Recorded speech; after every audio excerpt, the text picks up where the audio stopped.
Lisboa, Bruxelles, Berlin, Warsaw. Europe is us with Dino.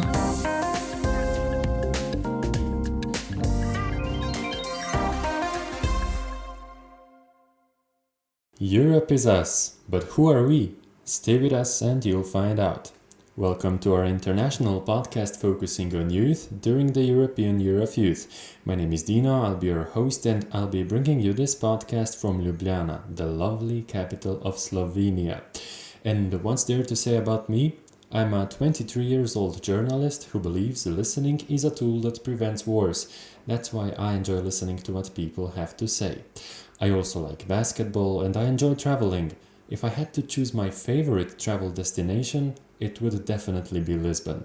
But enough about me.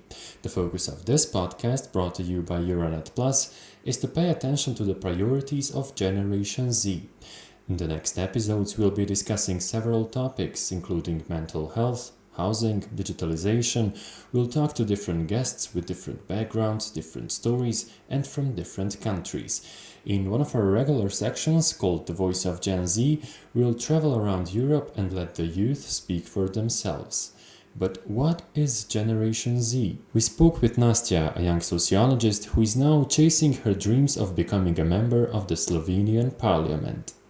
Generacijo Z bi označila kot multitask, pionirsko, digitalno generacijo, ki pa jo tvorijo mladostniki. I would mark Generation Z as a multitask pioneer and digital generation, which is formed by youth who are at the moment the most educated and career-oriented part of our population. These people are practically born with smartphones and are growing up with the rise of social media. They want less long bureaucratic processes, more freedom of thoughts, more flexibility, and in general, a more transparent culture. I dare to say that this is the first generation in the history which is receiving support from other representatives of the population. To be active, to be loud, and to be the wave of change, which we need in our world. Je to prva generacija v zgodovini človeštva, ki pač strani ostalih deležnikov družbe prejema spodbude. Torej, bodite aktivni, bodite glasni, bodite ta val spremembe, ki ga v svetu potrebujemo. Moving on with numbers, we'll present some every time, so here's today's insight into stats behind Generation Z. On the 1st of January 2020, across the EU, every sixth person was aged between 15 and 29 years old. The region with the highest number of young people between 15 and 29 years old was Île-de-France, while the lowest shares of young people were in Chemnitz and Brandenburg in Germany, both 11%. Well, work opportunities are definitely one of the main reasons young people moved out of cities like Chemnitz, in which the city center is barrier-free and adjusted to the needs of the elderly with cobbled streets, which are, on the other hand, a problem for young families pushing baby carriages.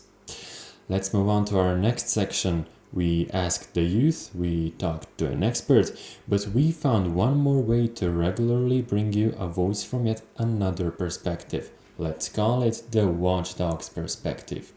Each time we'll hear a comment from a young journalist from the Euranet Plus radio network and from all over Europe. This time our watchdog is Aušra from Žinių Radijas, based in Lithuania, who had her say about Generation Z. When I think about the Generation Z, I mostly think of the people, I would say, nearly addicted to the internet, social media, always with his or her smartphone in the hand, never bored, because when he or she would scroll and look for fun in TikTok. Biggest advantage for them, I'd say, is how open-minded they are, quickly learning how to work with new technologies, innovations. On the other hand, they are as quick to lose their interest and easy to quit if eventually they do get bored of something. Thanks for your attention. Don't forget to subscribe to the podcast and listen to what we have to say, because Europe is us. Lisboa, Bruxelles, Berlin, Warsaw.